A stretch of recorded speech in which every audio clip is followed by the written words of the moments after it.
dituduh seorang untuk dituduh seorang dalam fakta sidang ya tentunya. Ini apalagi putusannya di atas 5 tahun, namanya ini perjualbelikan ya. Nah ini kan dasarnya memang memperjualbelikan barang jenis narkotika, juga kita tuh adalah di dalam lapas ya kan.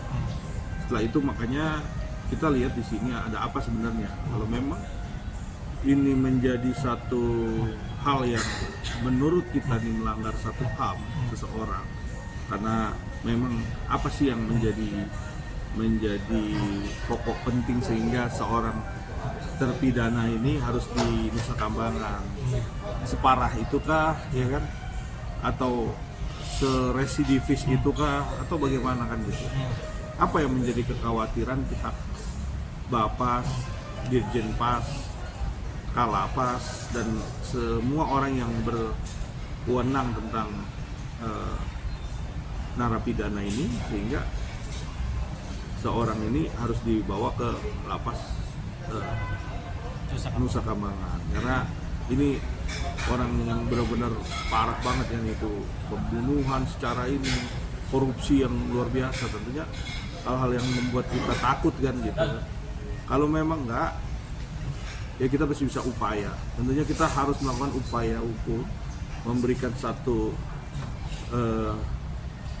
keyakinan daripada Bapas dan Jenpas bahwa sebenarnya Amarjoni ini bisa dipindahkan lagi ke lapas. Jadi ini satu bisa dilakukan itu. Apa yang menjadi alasan kuat ya terhadap ini?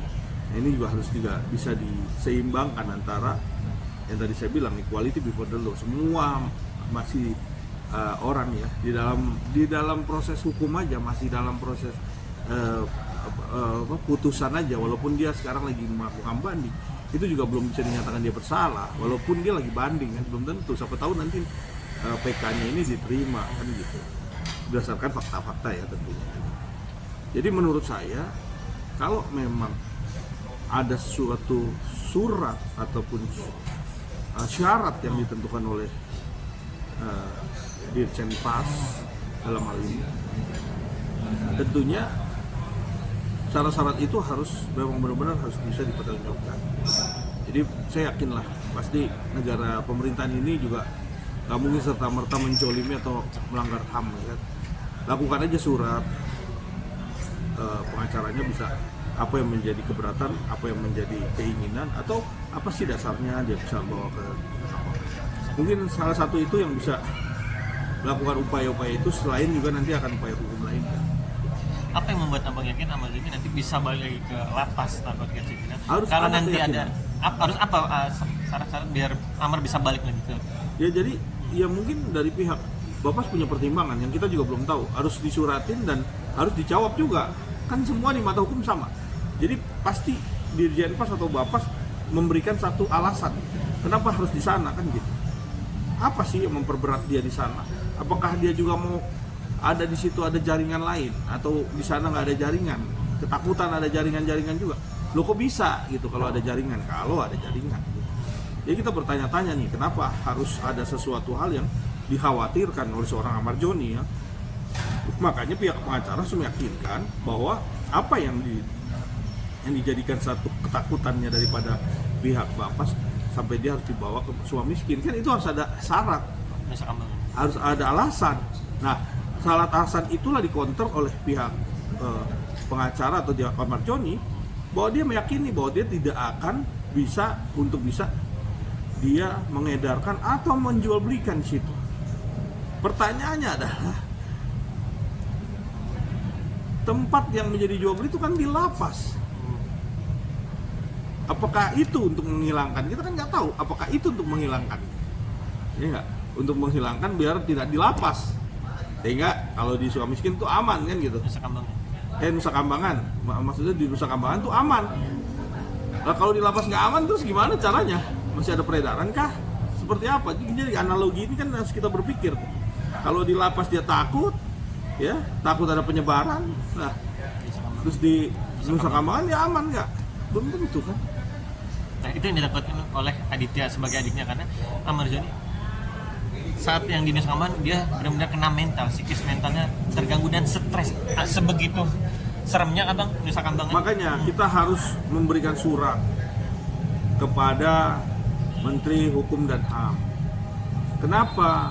Karena jelas nanti kalau terjadi apa-apa, pemerintah dalam hal ini, Dirjen Pas dan Bapas, orang yang terkait ini menjadi pertanggungjawabannya lebih berat.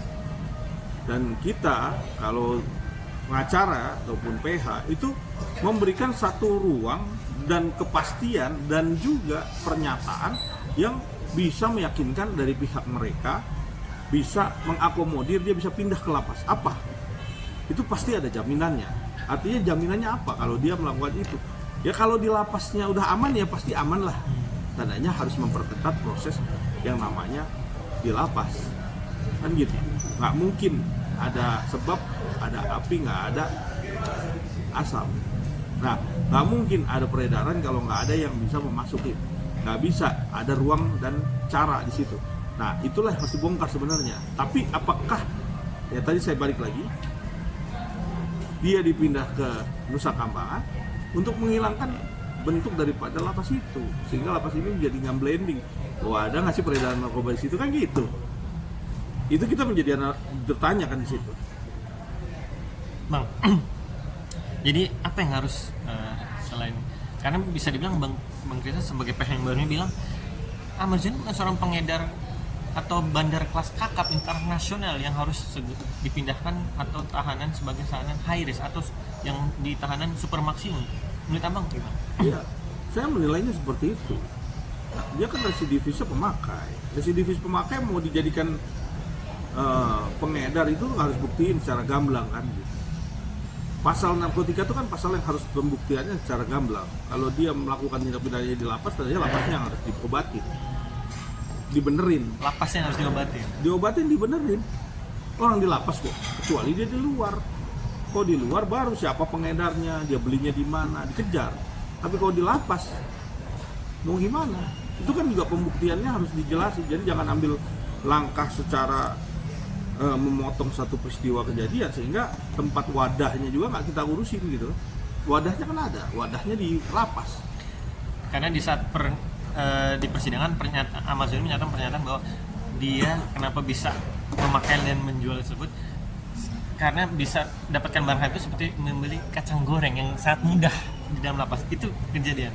Ya kalau itu benar, makanya itu kan nggak kebuka. Di dalam fakta sidang juga kan teorinya adalah teori pembuktian. Makanya teori pembuktian ataupun kepastian hukum di dalam di sidang sampai dengan di ujung itu yang menang belum tentu yang benar, yang kalah belum tentu yang salah.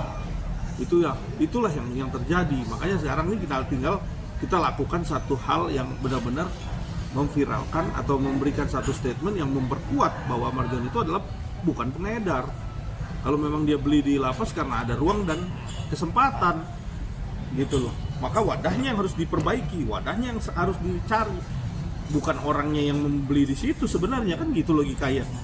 Kenapa harus dipindahin ke Nusa Kambangan? Ya biar tidak ada ruang dan waktu lagi ini dijadikan satu tempat ataupun disoroti segala sesuatu yang ada di lapas. Kan kita beranalogi itu sebenarnya.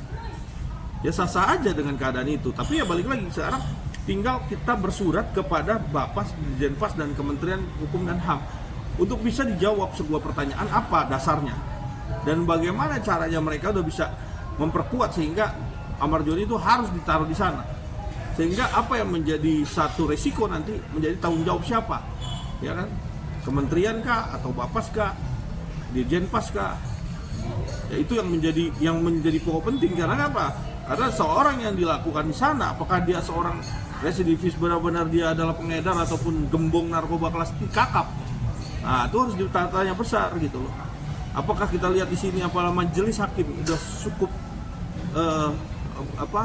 cukup benar-benar adil dengan memberikan satu putusan yang benar-benar equal dan sesuai.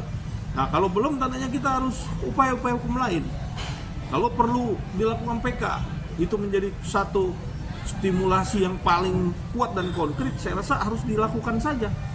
Karena PK itu juga harus ya pertama putusan bertentangan, terus yang kedua ada novum.